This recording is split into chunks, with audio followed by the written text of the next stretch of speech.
Assalamualaikum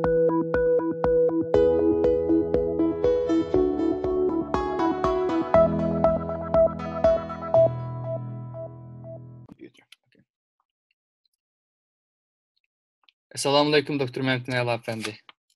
Aleykümselam. Bugün vaxtınız için köp rahmet. Bugün şu bir qancha suallarımız vardı. Uyghur Akademiyasından ve şundaqla başka qarindoshlarımızdan bizga avatgan sualları. Şuna avvaldan bir tonuşturup ötsem, onu kendi bir sual cevaplarımızı başlap kelsak. Hoş.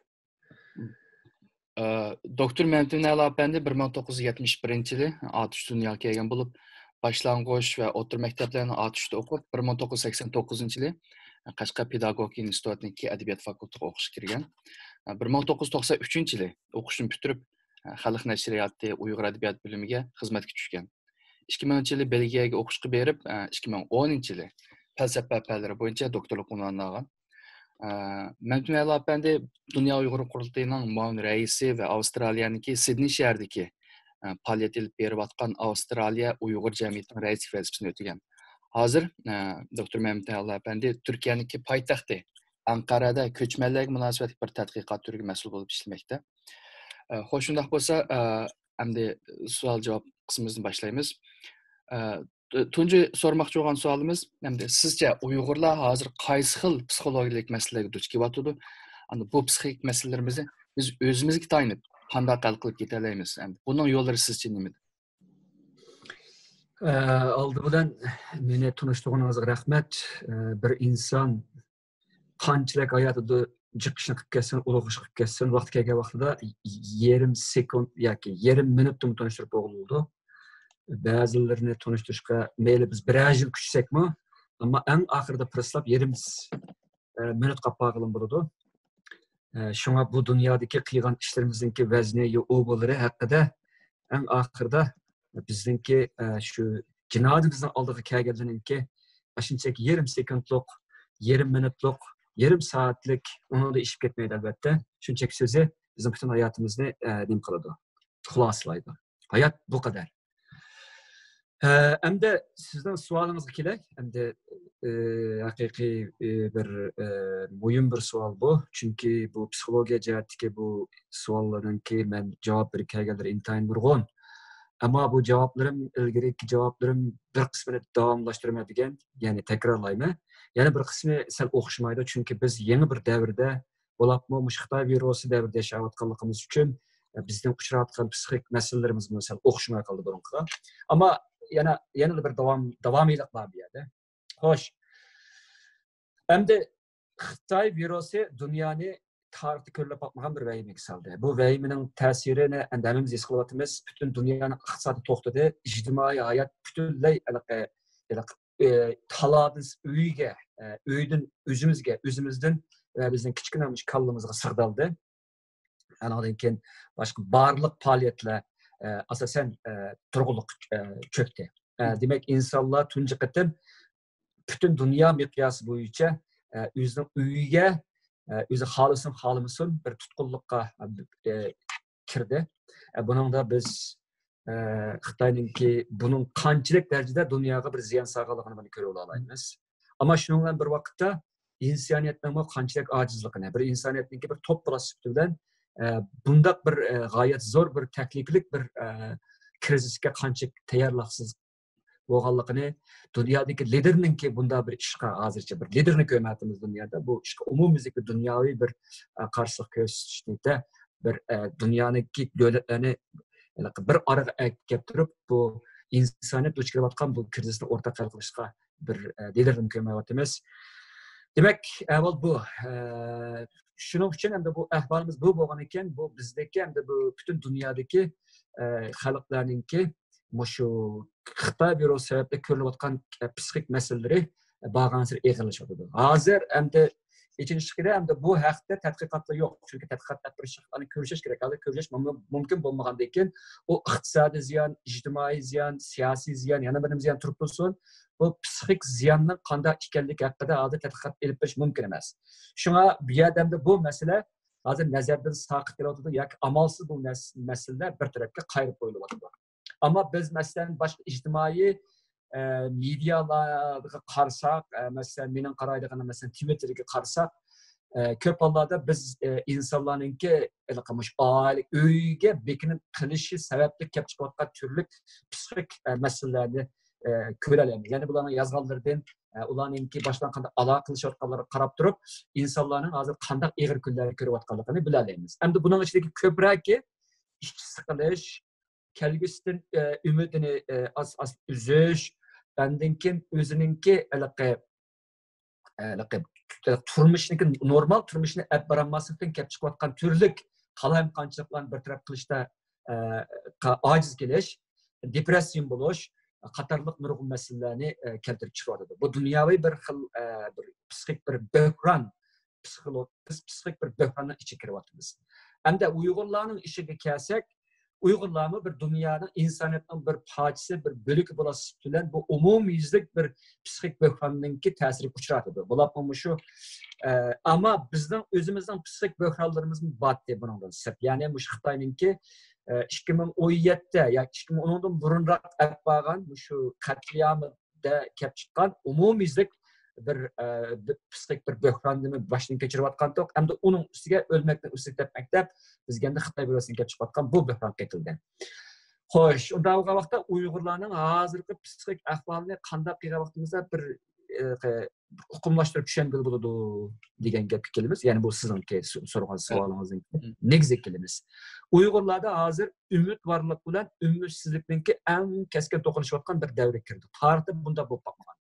Ümidsizlikning sababi nima degan vaqtida biz Xitoyning qat'iyamidan biz g'oyat zo'r ziyon tortib millat yo'qlish girdog'iga kelib qolayotgan vaqtimizda ustiga biz bu böhron, ya'ni Xitoy virusi sababli kelgan böhron bilan bu ümidsizlikimiz bag'ansi eg'irlab ketdi.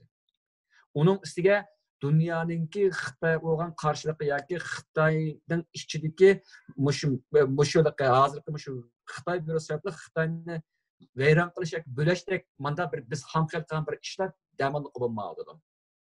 Mana yeni kelima. İkincisi umid borlik degan nima degan vaqtimizda Xitoylar bilan G'arb jumladan Amerika boshchiligidagi az sondagi G'arb davlatlari Xitoy bilan bu qadar keskin bir jangga kirmagan yoki hozircha diplomatiya jangi deymiz, iqtisodiy urushninki davomlashishimiz qatorliqlar. Demek bu vaqtning o'zida Uyg'urlarda hamda o'zimizning taqdiri, kelgusimiz va bizning ozodligimiz uchun hamda hozirgidek bir fursat kelmagan degan qilib biz g'oyat zo'r bir umidni kutyapmiz. Demak biz hozir intayin qutublashgan. Bir tarafga qarasa u qadar umidsiz biz yoki bir qismlarimiz yoki o'xshash bir odamdan qolsa ikki qutb tang mavjud hozir. Kallamdan bir tarafga qarsam u qadar umid borman kelgusimga qadar, bu tarafga qarsam men so'zlab ba'zilarda umidsiz. Hozirgi ahvoldan kelib chiqqan bu asosiy to'qinish bu kallamizdagi. Hamda bu umidsizlikninki ahvolini bada tushunsak Uyg'urlarda bir xil oxir zamonlik yoki siyosiy qiyomat qarashi bosh ko'taryapti. Ya'ni dunyoning vayron bo'lishi, Uyg'urlarning eng buning ichida vayron bo'lishi yoki dunyoning vayron bo'lishi mataraf tursa, ba'zilarimizning qilsak shundoq bir vahimalik o'ylar kelyaptiki, demak bu dunyoninki siyosiy jihatda vayron bo'lishi eng oxirida Uyg'urlarning uzib kesil bu dunyoni yer yuzi yo'q qilishdak degandek bir xilliqqa oxir zamonlik dunyoning oxirlashi haqidagi qo'rqinish ham umidsizlik to'lgan bir xil qarashmi bosh ko'taradi yoki kallamizning bir yerlarda asta-asta bixlab bizni aromsizlashtirishga boshlayapti. Endi bu umidning yana bir tarafiga kelsak bir g'alati bir ish bor, yana bir g'alati bir holat bor. Ya'ni biz men bundan bir yil burungi doktor leksiyalarida bir nuqtani o'tirib qo'yganda shu qarliq tutishninki 7 xil jarayoni deydigan. Bu qarliq tutish vaqtimizda insonninki masalan deydi, biz o'zimizningki eng yaqin odamimizni yo'qotib qo'yib, uning uchun biz azob chekib qarliq tutsak, masalan Uyg'urlarda qarliq tutish degan bir yil davomlashdi odatda. 7sini qildik deymiz, 40ni qildik deymiz, 20ni qildik deymiz, qatorliqda hamda bir yil deb turli. Mushunda endi psixologlar dunyodagi turli millatlarningki qarliq tutish jarayonidagi ko'riladigan psixik inkaslarni yig'ib ekilib, buni 7 turga bo'lgan. Men bir qisqacha bir deb ketay. Birinchisi shok ulash, İkincisi, yani şu vaqtda bu faqat bu bunda bir mesela bir tutqunimizningki qatnash hodisasida vafot bo'lishini biz shok bo'lamiz bundan-da, endi shunga o'xshash. İkincisi rad qilish. Ya bu mumkin emas, bunda bo'lmaydi deb biz faqat bu reallikni qabul qilolmaydigan bir inkosimiz. Üçüncüsü g'azablanish. Mushundan bilan nima uchun meni tutqunim keldi? Nima uchun bu qarshi taraf yoki qatnash hodisasi keltirib chiqargan qarshi taraf bunda mashina bunda haydaydi yoki bu yerda bir bexasarlik bo'ldi degandek qarshi g'azablanib ketdimiz. Aşıdı. Anadaki amal ba bundan bir boz unutib ketishga urinimiz yoki bunun bir amal ba bu bo'lmaganda qilamiz tirkishimiz. Yani bundan bir alqishqa, bu azobdan bir qutulishga tirkish bir bosqichimiz bo'ladi. Bu tirkish bosqichda agar biz bu muvaffaqiyat qozonmasak, oxirida depressiyaga kiramiz endi. Tushkunlikka kiramiz. Endi tushkunlikdan keyin ba'zilarimiz tushkunlik yo'qaymiz, ba'zilarimiz tushkunlikdan chiqib bu biz yo'qotgan narsalarimizga qarata endi realistik qilib bo'pti yo'qotdi endi deb buni qabul qilishimiz yoki buni hal qilishninki bir realistik bir usul tepishimiz. Demak, Uyg'urlarningki shu qatliyamga qaratgan inkosimi 7 xil bo'lgan. Endi hozir biz depressiyadan o'tdik. Bir qismlarimiz, ben bunu yana jiqyadi dedim, ben bu gapimni takrorlamay, bir qismlarimiz bu Uyg'ur qatliyamidan kelib chiqqan bu g'oyat zo'r psixik azobda yo'qoldik. Ro'yimizni yo'qotdik, o'zimizni yo'qotdik, hammaimizni yo'qotdik. Bular bizning oramizdan yitdi. Endi yana bir qismlarimiz o'zi tirkishib turib, biz oxirida mushada biz amal ba o'zimizni qutqizish uchun harakat qilyapmiz hozir. Biz o'zimizni yo'qotmadik, hem o'zimiz yo'qotgan narsalarimiz uchun turli shaklda kurash qilyapmiz. Ammo endi chataq yeri endi bir qismlarimiz Xitoyningki bu hozir qat'iyam qilishini qabul qilib, bizning taqdirimiz mushulabdi. Endi Xitoyga bosh egmaslikdan boshqa bir yo'l qolmabdi bizga deydiganmi bir qism kishilar bor. Bularning ovozini bag'asi kuchayadi. Endi biz Uyg'urlarningki bu xil nimasini psixik holatini qanday tushunamiz degan vaqtimizda men buningga boshqa bir atalg'u topolmayman. Buni Xitoy oshiqligi demaslikdan boshqa amalim yo'q. Chunki bu noqul oldiki bir xillik Stockholm sindromidan halqib ketgan. Yani Stockholm sindromida sizni göröge ilib olgan kishilarga qarata sizni yetildigan bir xil yaxshi ko'rib qilish, ularningki sizni azoblashini qabul qilish, hatto ularga hamkorlashib ularning hareketlerini ularni aman qoldirishiga qarata minnatdorlik tuyg'usida bo'lib, ularni texdimmo o'zingizni qutqizishni ko'rishingizdek bir xil hodisa bo'libdi. Endi bu Uyg'urlarning nimasimi 100 yildan beri bu shu bizningki Abduxoliq Uyg'urdan tortib Uyg'urlarningki o'ziningki reallıqqa haqidagi uyg'onmaganligi, uyg'onish degan teminingki berayotganiga 100 yil bo'ldi hozir. 100 yıldan beri Uyg'urlar uyg'onish emas, balki ba'zi Uyg'urlar hozir Xitoyningki mush qat'iyamga kelgan vaqtida Xitoy qarta o'ziningki mehr-muhabbatini unutib qolmadi. Endi biz intayin soddilik bilan shunday o'ylaganchiki, agar Xitoy bizga u qadar o'ziningki qo'rqinchli abdi bashirisini ochsa, biz u vaqtning o'zida biz cho'qim biz bu Xitoy qarshilikni ko'rsatgan bir kuch bo'lib shakllanamiz deb o'ylagandik. Ya'ni Uyg'urlar azobdan, kollektiv azobdan, yo'qotishdan va qat'iyamdan uyg'onadi degan bir qarshimiz bor edi.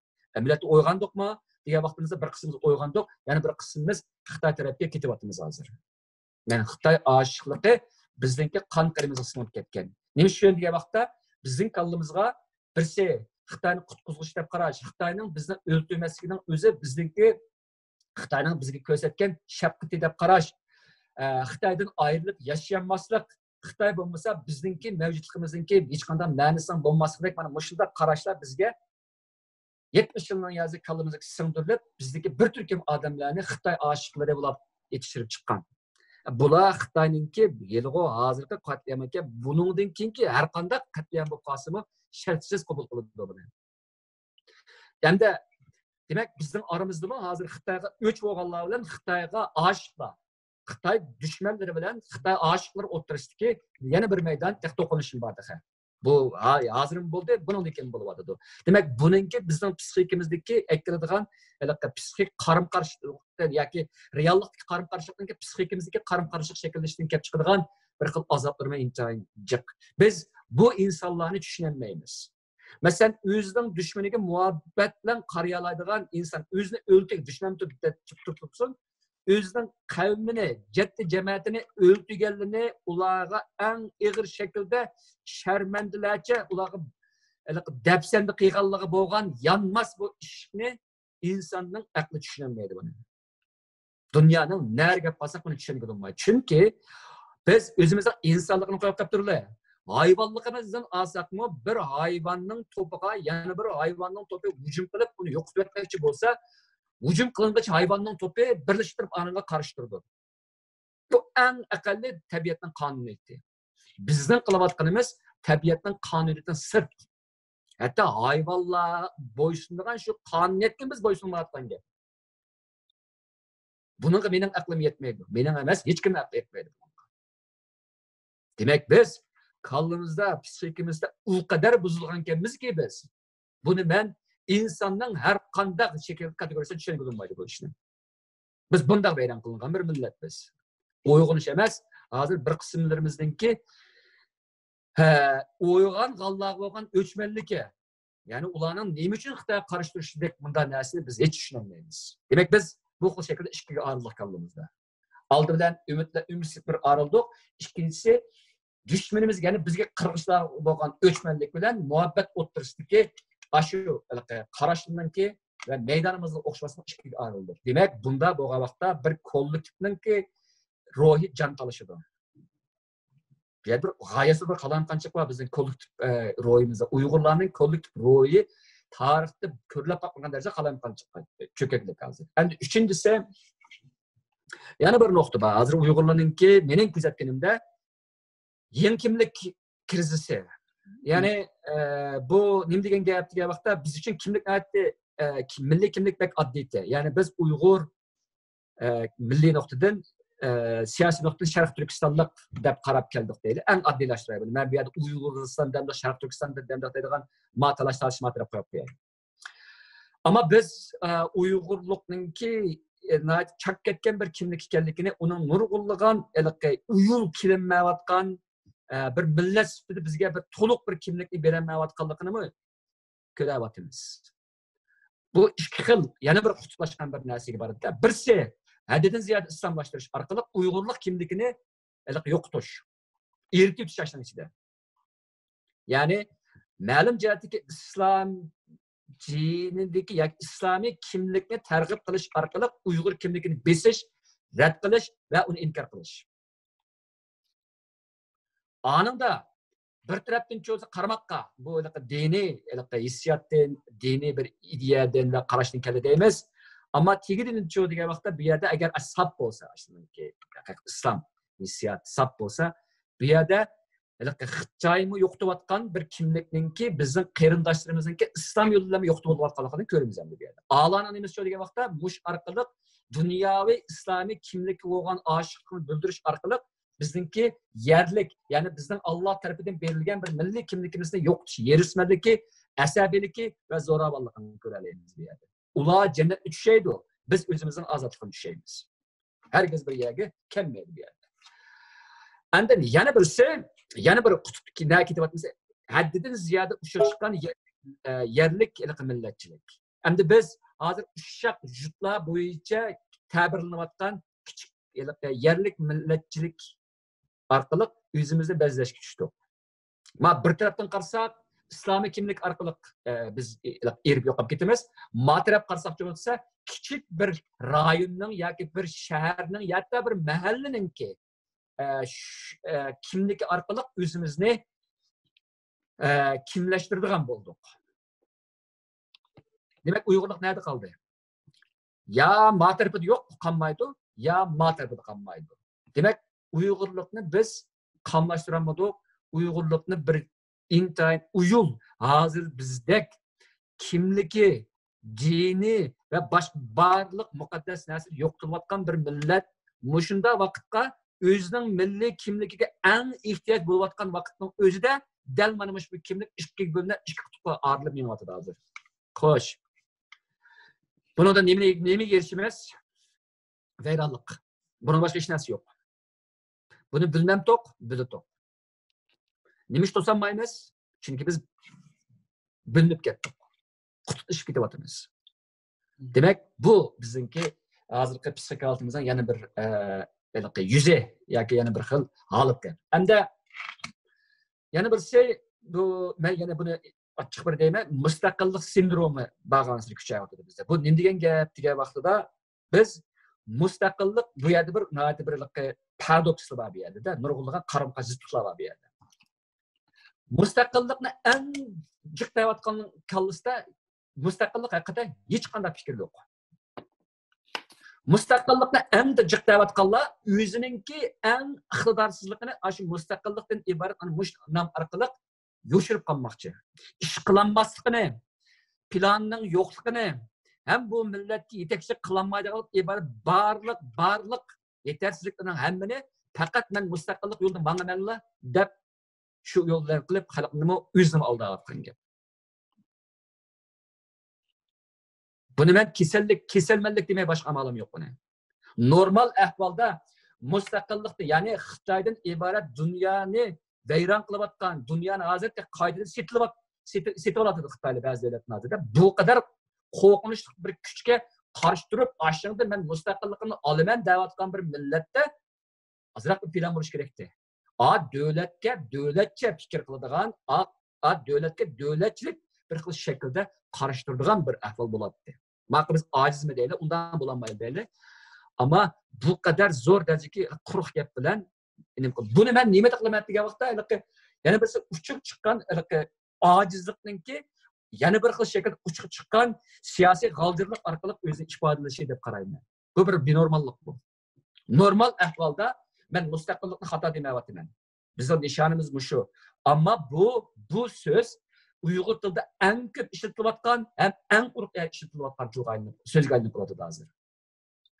Bu ba'zilarning boshqalarga zarba berishdiki, ba'zilarninki Xitoyni tillab azroq bir o'zini bir ochig'ini chiqarishdiki, ba'zilarninki chet eldagi yashashiga bir ma'lum bir ma'no tepishdiki, ba'zilarninki bir sog'on qo'saq qo'shin chiqarishdiki, zarba berishdiki qatorliq bo'ladi. Ammo intan oz sondagilarimizda bu mustaqillik degan gapning vaznning bu qadar ig'ir bir so'zningki, bu qadar ig'ir bir harakatning va bu qadar ig'ir bir nishonning o'ddisidan chiqish uchun amaliy aqliy yo'l bilan va uyushgan shaklda ish berayotgan bor. Ammo bu bek oz. Shuning bilan bu so'z Uyg'ur tilidagi eng qadrsiz, eng bizningki eng jiq so'zlaydigan, ammo ishni eng oz qiladigan bir turkum kishilarningki jon beqishdiki, xalqni aldishdiki, o'zini aldishdiki bir vositaga aylanib qoladi. Bu.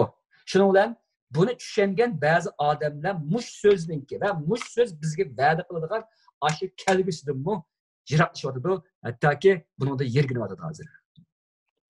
Mustaqillik hozir mana shunday qilib buni haddan ziyoda suiiste'mol qilinish natijasida insonlar bu so'zningki keskinlikka bo'lgan ishonchni yo'qotib qo'yadi hozir. Bu mana birisi. Anandan keyin oxirgi bir nuqta Uyg'urlardagi psixikastika endi hozirgi eng qo'rqinchli bir narsa nishonsizlik hozir Uyg'urlardagi. Biz hozir hammamiz shuning ichida nega boramiz? Lager va lagerdagilarni olib borgan turmalar taqilib Xitoy bu bizning odamlarimizni qo'yib bersa, nim bo'ldi? Bu turib tursin. Ikkinchisi chet eldagi Uyg'urlarning kelgusilarda. Qanday qilib o'zimizni saqlab qola olamiz? Hozir bolalarimizni qarasak, bolalarimizningki Uyg'ur tili bo'lgan nimasi mening bolalarimning shuning ichida intayin ojiz. Vatan sevgisini yetildirish intayin ta'sir shurda hamma ota-onalar buni his qilyapmiz hozir. Chet eldagi bizningki tashkilotlarimizdan avvalo texi xalqimizning qo'llashdan bag'an sir ayrilib qiladi. Mushuna nurg'ulg'an anondan biz yerlik biz turayotgan davlatga moslashish va ularga singib kirish, singdirilish, integratsiya bo'lishdan iborat bu besimdan yashayapmiz hozir. Demak, bir ikki avlod o'tgandan keyin nega bormoqchimiz? Planimiz bormi? Hozir vatanliklarni qutqizish materiali tutilsin, chet elda bizningki yana 5-10 yillik yoki 20 yillik kelgusi bo'ladigan ishlarimizninki qanday bo'lganligi haqida hech qanday bir planimiz yo'q. Vatan to'g'risida planimiz yo'q. Mustaqillik to'g'risida planimiz yo'q. Hatto chet elda 5 yilda qancha o'zimizni saqlab qolgan to'g'risida bir planimiz yo'q. Ailemizning plani bo'lishi mumkin. Shaxslarning plani bor. Ammo bir millatning plani yo'q. U boshqasini turib tursin, dunyoni bu qadar qo'rqinch silayotgan bu Xitoy virusiga qarta shuning qarta bir millatniki chet eldagi Uyg'urlarning plani yo'q. qandaq ish bo'lsa, bizda plan bo'lish kerakdi. Biz bir yerga keldikmi? Ziyolilar bir yerga keldikmi? Yoki atalmış o'zini strategik deb atib olganlar, ash to'rlarda to'xtamay so'zlayotganlar, men shuni ichida. Bir yerga kelib, qarindoshlar to'xtanglar. Ma insoniyatga kelayotgan, ma qo'rqinchli bir qabahatdan qanday qutulamiz, ma millat nima ishlarni qila olamiz dedikmi? Agar buni deyolmasak, biz bir kollektiv bo'lamdik, bo'lmaymiz. Yolg'on emas. Kollektiv bunda olmaydi. Aytdim o. Bir hayvonlar to'pi hujum uchirsa, ular birlashtirib ashunday taki o'lgucha. Masalan, bir nimaniki deydi, bir qo'tazniki, bir kalilniki bo'rining to'pi hujum uchirsak, kallar qaytirib hujum qiladi. Biz kalilsak masaldir. Kimdan og'rinimiz? Bizdinki chet elda ziyolilarimizdanki yoki boshqa aqldorlarimizning bir yerga kelib bir ish qilishimizni Xitoy u qadar to'sib o'tib qolgandimi? Qilinmadik darajada bu qadar biz ashunda dushmanlashib ketdikmi bir-birimizga? Agar bunchalik bir mushu ko'z oldimizda turayotgan bizni bu qadar psixik besimga mutlaq qilayotgan bu Xitoy virusiga qarshi turamiz, Xitoyning o'ziga qanday qarshi turamiz? Xo'sh. Ben hem de gepimni jig'ay, buningda bir 5-6 xil turlar var. Jig'ay, ama hammasi qarshi bo'lgan. Uyg'urlarninki kollektiv psixik hozir eng qarshi, eng mujmal, eng qalamqanchiq bo'lgan davrga kirdi. Birinchisi ümidsizlik qutblashdi, to'qinish kuchaydi. Ikkinchisi bizga oxir zamonlik tushunchalar realligimizni qanday bir taraf qilish o'tirishga bu to'qinish intayin pallik chiqadi hozir. Ko'pinchimiz ümidsizlikka nimaga to'layapmiz. Yana bir qismimiz umidga, haddan ziyod umidga to'layapmiz, ammo hech ikkisi benormallik. Haddan ziyod umidorlab ketish benormallik, haddan ziyod umidsizlik ketish benormallik. Anadan keyin yangi kimlik izlash qizg'inligi, ya'ni islomiy kimlik bilan yerlik rayonlik kimlikninki to'qinish sababidan Uyg'ur kimligininki bag'asiri vaznninki bag'asiri ojizlab qolishi. Anadan keyin mustaqillik sindromi to'g'risida ozroq to'xtaldim. Eng oxirida nishonsizlik. Mana bu shu bizningki hozir Uyg'urlar duch kelayotgan kollektiv psixik holatlar. Endi savolingizga oxir qisqacha bir javob berib bersam, qanday qutulamiz? Rasm sen bunu bilmayman qanday qutulishimizni. Chunki bunda deyishimning sababi abay men bu Uyg'urlarning uyg'onish masalasini misol qilib dedim bu. 100 yil burun biz qanday uyg'on bo'lgan bo'lsak, hali ham shunda uyg'onmoqlik. Gerçi 100 yil ichida bizdan u qadar jiq doktorlar chiqqan bo'lsin, u qadar jiq maktabda o'qib o'tgan bo'lsin, mayli diniy sohadan bo'lsin, mayli boshqa sohadan bo'lsin, biz u qadar taraqqiy qilgan bo'lsin, lekin tükki bir naslda biz yanalloh 100 yılda burunqidan farqlanmaymiz. Qaysi narsa bu? Ya'ni bu sharoitimizda realistik usulda ko'rmaslik. Dushmanimiz bo'lgan qarshimizdagi mujmalligi, maydonimizning tuturuqsizligi. Buni kerak yana to'xtalaman. Anadan keyin o'zimizni bir kuchlantirish, bilim jihatdan, iqtisodiy jihatdan, ijtimoiy jihatdan kuchlantirish saviyamizningki, iqtidorimizningki intan tuvanligi. Qatorliqlarda demek bu psixik holatlarninki sababi shuning uchun oldi bilan tarixiy. Bu tarixdan beri bizning kelayotgan bir psixik turli psixik masalalarninki bir jug'lanmasninki hozirgi sharoitda ifodalanasi. Albatta bir millatninki kollektiv psixikasi jumladan kollektiv onsizligi necha ming yillik bir tarixiy bir jarayondan mahsul. Bizning ota-bobolarimizningki har xil anglarninki tamchilardan anglarninki diddan tortib hatta ularninki suvni ko'rsa qanday hayajonlanganligi, yomg'irni ko'rsa qanday hayajonlangan ashkan ibtidoiy his tuyg'usi bizda erishish sifatida qilib bizda ifodalanadi. Bunda desak bizda bir yakki shaxs olmaydi. Bunda desak ma'lum psixologiya nuqtai. Demak, biz faqat bir cho'ng bir millatning kollektiv onsizligininki faqatla bir yakki shaxsga ifodalagichisi bo'lamiz. Yoki prizm bo'lamiz biz quyoshning nurini o'tkazib turib 7 yoki 70 xil rangga tamg'a tushirib turgan bir prizm bo'lamiz biz. Demak, bizdagi tarix jihatdagi bizda nurg'ulg'an nima saqlangan bo'lsa, biz hali ham shu domchi buni men demoqchiman. Ikkinchisi shu degan vaqtimizda bundan qutulish uchun realligimiz, ya'ni bizningki mushu tarixdagi va hozirgi psixik masalalarimizni keltirib chiqarayotgan realligimiz o'zgarishi kerak edi. Agar men yoki hammamiz realligimizni o'zgartirmasak, buning hosilati bo'lgan bunun neticesi olan bizim psikimiz özgürlük kalmaydı. Aşı sebep bizni qıdıqlaydigan, azaplaydigan ve aramsızlandırgan sebep oldu iken, bunun neticesi şunda bulardı. Yani belki sebep ne? Bizdenki hürsizlikimiz, bizdenki kabiliyetsizlikimiz, bizdenki ittifaqsızlığımız, bizden tedbirsizlikimiz, bizden şahsiyetçilikimiz. En mühimi bizden müstemlik güç kalgalığımız. Bu bir yanlık. Anadaki bu başka ergeçme psik meselelerini keltirip çıkargan. Çünkü bizdeki kollektif psik meseleler ma'lum jihatdan taqda ijtimoiylik ega yoki reallik nuqtasida ijtimoiy ega bo'lsin. Yana ma'lum jihatdan taqda mustamlik xarakteriga ega. Biz boshqa xalqlardan ortiqroq psik azobga mubtalo bo'lishlarmiz. Chunki biz boshqa xalqlar uchirmagan mustamlikni zulmga uchirganlarmiz. Shuning uchun mustamlik yo'qolmaydi ekan, biz oldindan shu mustamlik keltirib chiqargan shu psik ta'sirlarni yo'qotmaymiz. Anandan keyin biz o'zimizningki boshqa xalqlarga o'xshash biz duch keladigan psik masalalarga yuzlansak bo'ladi. Ammo bizga kelayotgan bu narsa haqiqatan intayin zo'r. Abayman degandek, shaxs nuqtasidan bo'lsin, oila nuqtasidan bo'lsin, bir jamoat nuqtasidan bo'lsin va butkul chet eldagi Uyg'urlar nuqtasidan bo'lsin va butkul dunyodagi mayli Sharq Turkistondagi va Sharq Turkiston Uyg'urlar bo'lsin, bizning uchrayotgan psixik nimalarimizni, xislarimizni so'zlab tugatib bo'lmaydi. Endi qanday qutulamiz? Buning uchun menda bir alohida bir nima yo'q. Men alohida bir deb beradigan yoki manda qilsak manda bo'ladi deydigan bir nima yo'q. Ammo buning uchun biz hozirgi ahvolimizdan sal nima demoqchi o'g'lim, bir kollektiv o'zaro mehr muhabbatga, o'zaro qo'llashga va o'zaro yetaklashga muhtoj bo'lgan bir kollektivlik jamoatchilikni shakllantirish bizdagi bu psixik masalalarni yeni kiritishga eng muhim bir yo'ldir. Ama bunu qilamadik. Bunun da bizga yetakchi deganlarning kim o sabab mas'uliyati va jamiyat a'zolarining mas'uliyati va ham shaxslarning mas'uliyati bor. Demak, biz bizning kimligimizni berib taqiladi. Demak, biz kollektiv taqib ostiga qirg'inchilikka uchrayotgan bir millatlikdan kelib chiqadigan o'rtaq taqdirdoshlik tuyg'usiga kollektiv ega bo'lolmayotganligimiz uchun bir-birimizdan bir psixik jihatda uyul barliq kelamayapmiz. Manda deylar.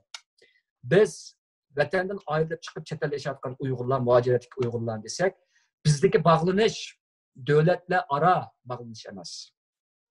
Bizdeki bağlanış fiziklik bağlanışdan halqıgan bir xil bir tilda so'zlashadigan, bir kulturni o'zida praktik qiladigan, bir dinga ishonadigan va o'rtaq bir psixik kelishim zo'r bo'lgan bir millatninki, to'pininki bir ahvoli bu.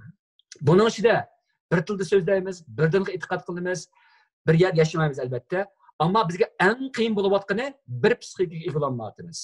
Ya'ni bir psixik holatga, bir psixik bir sharoit kelib chiqayotgan bir psixik bir o'rtaqlikqa, bir nishonga yuzlangan bir o'rtaqlikqa ega bo'lmayapmiz.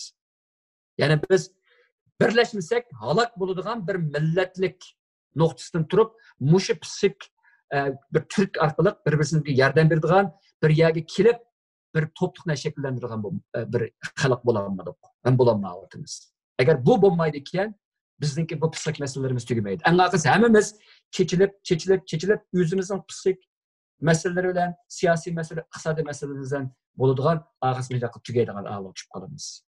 Men bu shunchaki so'zlayman. Bu savolga qarata. Rahmat. Baya yani mustamlik to'g'risi bir ozroq so'zlab qoldik. Bir qarinchimiz so'rabdi. Sizce tarixda mustamlikaga uchrab qutulgan Yahudi, Hindi, Bosniyalik, Kosovalik ve O'rta Osiyodagi qarindoshlarimiz bilan biz Uyg'urlarning farqi nima? Biz nima uchun mustamlikadan qutula olmadik, nima uchun bu holga tushib qoldik deb savol so'rabdi.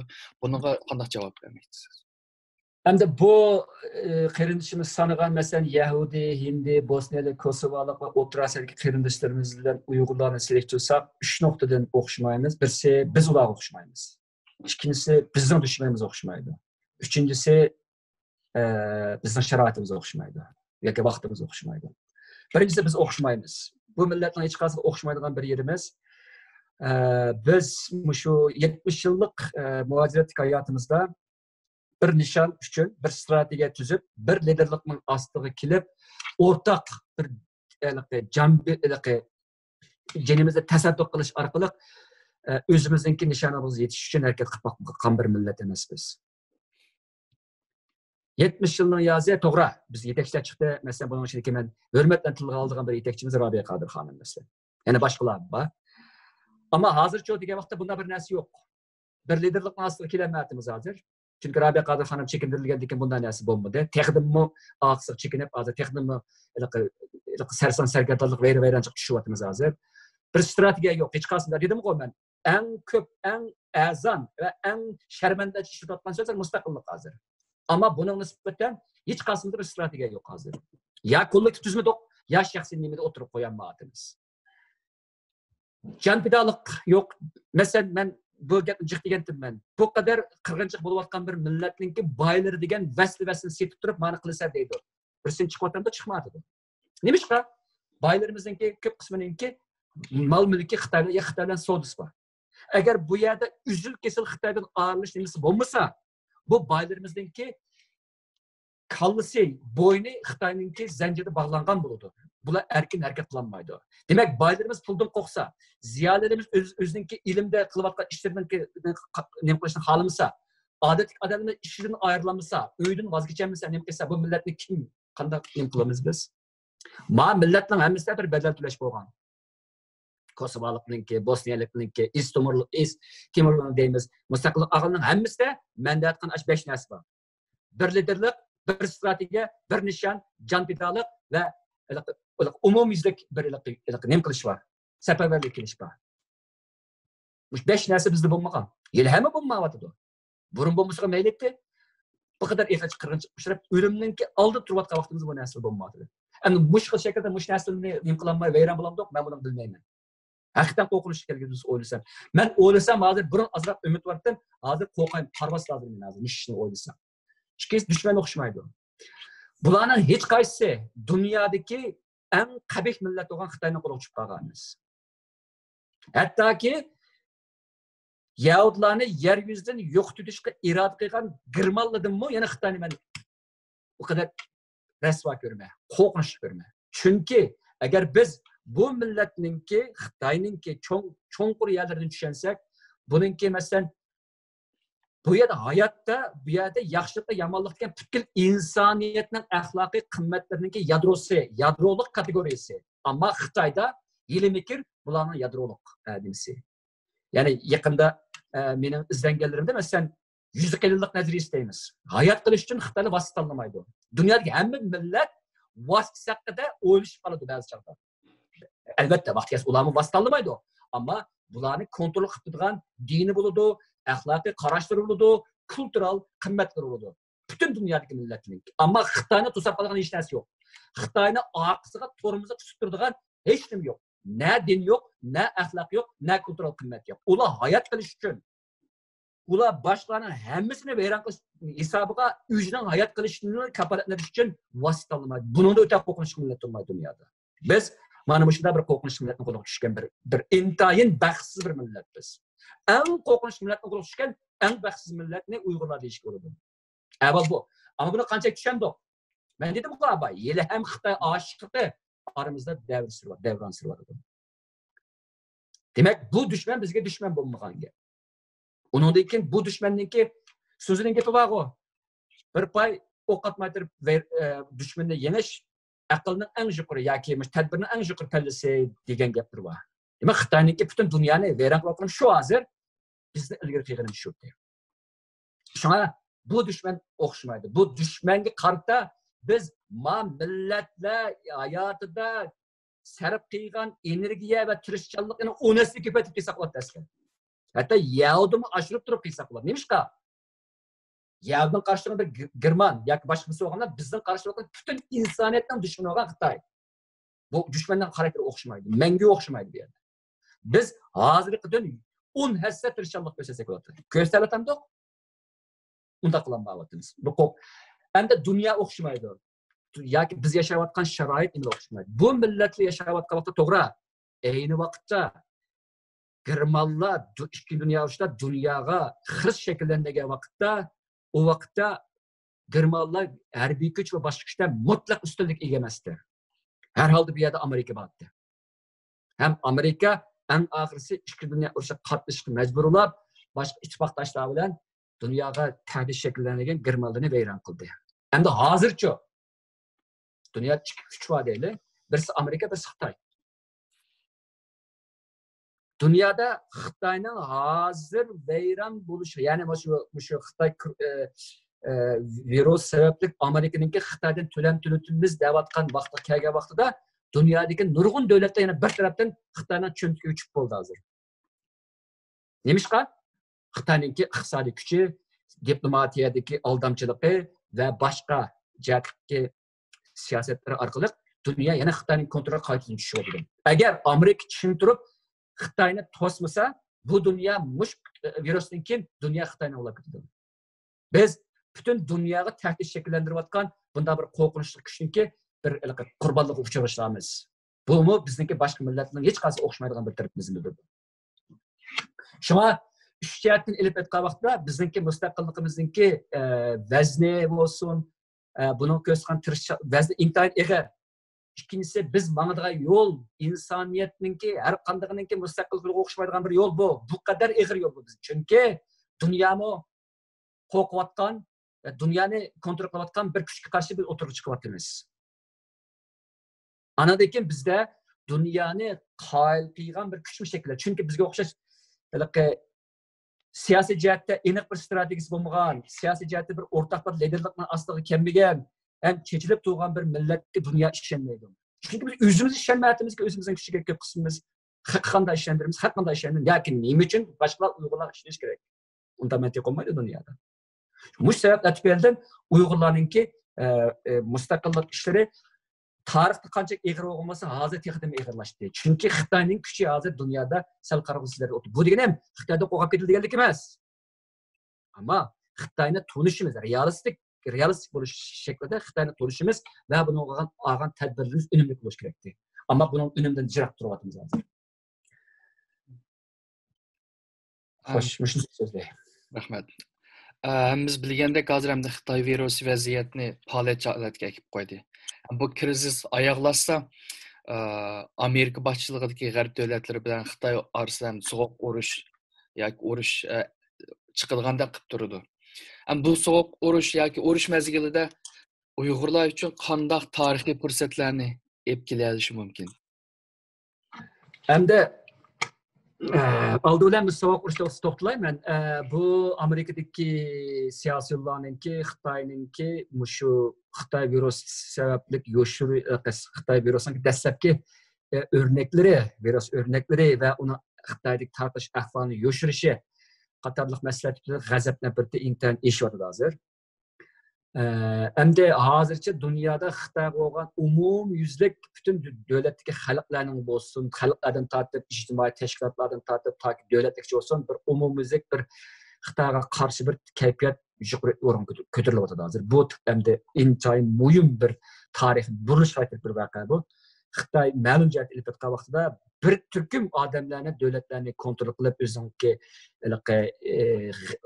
yangi mustamlik xarakterlik kontrol qilish asli ilayotganda, ya'ni bir turkum odamlar, tashkilotlar, davlatlar bilan Xitoy bo'lgan nafrati intayin eshyapti.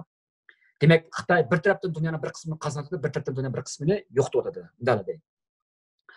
Endi buni eng hozir uchiq chiqqani hozir Xitoyda to'lam to'latkizish dolqinlari. Amerika 190 milliard dollarlik to'lam dedi. Ammo to'lamni Xitoy masalan deydi, Xitoyga to'lamaydi, ammo to'lash to'g'ri kelib qolsa bu masal. Buning uchun Xitoyni u to'lamga to'latadigan bir xalqaro bir organ bo'lishi kerak. Ya'ni Amerika azqiladigan Xitoyga qarshi Xitoy o'zini oqlaydigan, buni so'raydigan bir xalqaro bir tashkilot bo'lishi kerak. Shunaqa normal qoida bir nimani da'vat dasturdan, ammo bunda bir tashkilot yo'q. Chunki Birlashgan Davlatlar Tashkiloti xuddi dunyo sayyor tashkilotiga o'xshash Xitoyning kontroliga chiqib bo'lgan bir tashkilotlar. Bu yerda bir Amerikaning dardini so'raydigan bir nima yo'q. Bu bir. Ikkinchisi, buni beradigan Xitoy yo'q hozir. Ammo uchinchisi, buni beradigan Xitoyga bor deydi. Men o'zimdan oldingi bir qarim-qarshi gap qilay. Bu pulni bersa-mu Xitoy yana Xitoyning kontrol, Xitoy kompartiyasining kontroliga Xitoy yana meni berdi yo'lga. Masala olmaydi bu yerda. Ya'ni masala nima tasdiq desa, Xitoy kommunistik partiyasini vayron qilish orqali Xitoyni uzil-kesil vayron qilish nimasi edi. Ammo kim bu gapni da'di bo'lsa, intayin osonlik davlatlar bu gapni da'di bo'ldi. O to'lam to'lash bilan ish olmaydi. Xitoy chegidan vayron bo'lmaguncha, ya'ni shu kompartiya, ya'ni partiya davlatchilik sistemasi vayron bo'lmaguncha bu ishlar olmaydi aniqsa vaqtda. Hamda bu bo'lmagan vaqtda biz so'q munosabatda urushga kiramiz deymiz-ku, masalan. So'q munosabatda urush degan nima bo'ladi degan vaqtda bu ko'p hollarda diplomatiya tarafidan ko'rilgan ham harbiy mudoxilaning bo'lib qilish mumkinchiligi ortadigan bir holat bu. Bu hargiz urush cho'qim bo'ladi deganlikni bildirmaydi. Ko'proq hozirgidek masalan Xitoyning tashqi ishlar ministrida, Amerika tashqi ishlar ministri to'g'rilarda va o'zini medialarda bir-birini ayblayotganlikda bir ish bu so'q munosabatlar urushida. Albatta biz bu so'q munosabatlar urushida ilgari biz Sovet ittifoqida ko'rgandik. Ammo hozirgi urush so'q munosabatlar urushiga kirganimiz bilan onun nimasi o'xshamadi. Dunyo Xitoyni ayblaydigan bir ideologik narsa deb bo'lanmadi deb hozirgacha.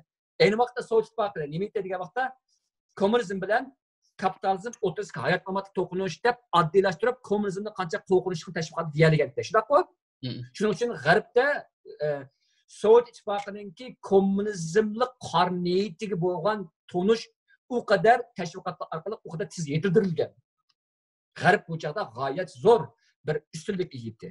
Demokratiyani insoniyat jamiyatiga eng yuqori bir qimmat ekanligiga dunyoni ishontiradigan. Endi hozir Xitoyning Amerika o'rtasida urushga keladi. Buningda nima urushyapti hozir? Qaysi xil qimmat qarashlar urushyapti? Amerika biz demokratiya anda qildik, manda qildik deganda, bu demokratiyaning hozir Xitoy hozir intayin sharmandash nima deyiladi degan vaqtda sen vayron bo'lib cho'kib hozir bu kasallik kontrol qilishda. Sen xiyolingda demokratiya ulug' bir tuzum deganda, avvalo mushu seniki, bizning tuzumimiz seniki ustun deb dunyodagi bir qism odamlar buni ishontirishadi. Demak, bu yerda bir ikki xil ideologiyalik qarim-qarshilik o'tirib chiqayotgan bir narsa bo'lmay qilyapti. Ham bo'layotgan narsa nima degan vaqtda bu yerda bir iqtisodiy manfaatli shakllanayotgan. To'lam to'latgan shunisi bir qismi. Ammo iqtisodiy to'qinishning ustiga tugallangan bu to'qinishni intayin mujmal bir narsaga bor. Nima qiladigan vaqtda dunyoni kontrol qilayotgan shu sarmoyachilarningki Xitoyning vayron bo'lishini xohlaydigan raqdi yo'q. Nimishqa Xitoy vayron bo'lsa, ularning bozori vayron bo'ldi, ularning bozori vayron bo'lsa, ularningki yanchiq vayron bo'ldi. Shuning uchun Xitoy uni saqlab qoladi. Chunki Xitoy, masalan, Sovet ittifoqi Xitoyni selishtirildi. Ayni vaqtda Sovet ittifoqi vayron bo'lgan vaqtda dunyoning iqtisodiga cho'ng ta'sir ko'rsatmagan. Chunki Sovet ittifoqining ayni vaqtda hatto hozirmi Rossiyaningki u dunyo iqtisodida oladigan persenti nayt oz. Ammo Xitoyning undaq emas. Xitoyningki dunyo iqtisodida oladigan ulushi, ta'siri g'oyat zo'r. Bu bir. Ikkinchisi Xitoyningki iqtisodiy yo'llar orqali kirib ketgan, har qaysi g'arbga kirib ketgan to'shiklari g'oyat zo'r. Hatto hozir da'vatida masalan dunyoda Xitoyga eng qarshi turayotgan 5 ko'z Amerika, Kanada, Angliya, Avstraliya, Yangi Zelandiya. Hozir Germaniya emas, Fransiya unutib ketamiz buni. 5 ko'z Anglo-Sakson davlatlari Xitoyga birdan-bir qarshi turayotgan davlatlar bu. Bularning ichidagi bir qo'lda ketish oldi turibdi. Kim o? Yangi Zelandiya. Hattoki mana bu 5 ko'zningki 4 ko'z, Yangi Zelandiyadan boshqa 4 ko'z hozir Yangi Zelandiyada 5 ko'zlikninki ichidan chiqarib o'tishni o'ylashibdi. Nimishqa? Chunki Yangi Zelandiyaning butun istixborotidan tortib siyosiy sohasigacha Xitoyni qo'rqitib bo'ldi deyilayotgan gap. Xitoy bu qadar sanab kirayotgan gap. Demak, gapim qaytib kelsam, bu yerda so'q munosabatlar urush degan vaqtidami, kelgusi intayin mujmal.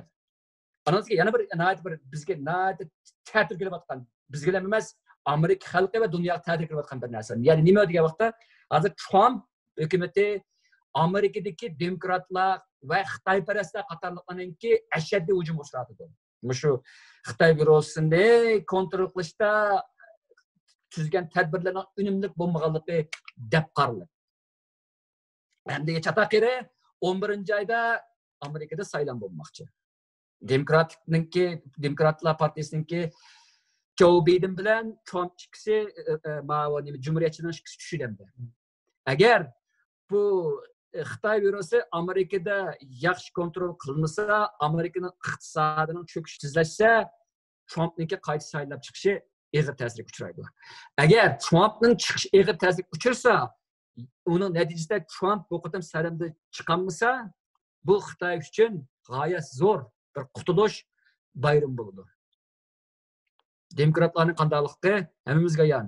Demokrat unisi Xitoymi, hozir Trump o'zim dedi u qaysi kuni. Xitoylar mening mag'lub bo'lishimni xohlaydi hozir. Intayin shuni ko'zlab shuning uchun harakat qildi dedi. Trumpning gapicha intayin to'g'ri. Demak, demokratlar chiqib qolsa, demak, oxirgi gapim bu sovuq munosabatda urushi agar demokratlar bilan Xitoy o'rtasida o'yinib qolib qolsa, buni oqibatida tasavvur qilish nihoyat qo'rqinchli bo'ladi bu yerda. Chunki demokratlarning Xitoy bilan, chunki Xitoylarninki nim qilishda, bosh ko'tarishda, iqtisodiyot gullanishda demokratlarning g'oyat zo'r roli bor. Buni men demsam bo'ldi. Shu. Endi yana bir nuqtasi bu Yahudi qatliami to'g'risida bir to'xtalayman. Chunki mana bu nimada bu urush to'g'risida gapni deyishdik biz. Shuning uchun men Yahudi qatliami to'g'risida urush to'g'risida kelayin. Yahudi qatliamimi xuddi Uyg'ur qatliamiga o'xshash diplomatiya bilan hal bo'lgan qatliam emas, ham hal bo'lmaydi. Nima uchun degan vaqtida Yahudi qatliamini davlatlar biladi, Angliya biladi, Amerika biladi, boshqa biladi. Garchi natsistlar u qadar yoshliqlar olib borgan bo'lsin. Lekin birasiga chishirib, Germanlar to'xtab, Yahudilarni o'ltama demagan. Xuddi bizga chishirib bir davlatningki boshliqqa qo'pab bizga yordam bermayotgandek o'xshash bir ish. Yahudi qatliamini to'xtatgan nima degan vaqtda Hitlerninki butun dunyoni yutilish g'arzida o'ngsizlik uchrab harbiy strategiyada xatolik sodir qilib, eng oxirida Amerika, Sovet ittifoqi va boshqa kuchlar tarafidan vayron bo'lganlik bo'ldi. Demak, endi kelsak, Uyg'urlarning qatliamining oxirida diplomatiyaga bog'liq bo'lmaydi. Amerikaning bir ishki qonunni loyilab qo'yganlik bilan bo'lmaydi. Eng oxirida Xitoyninki yoki so'q munosabatda urush bo'lsin, yoki haqiqiy urush bo'lsin, shuningda mag'lub bo'lishi, pochinsi, ichishda vayron bo'lishdan nima qiladi? Bir taraf bo'ldi.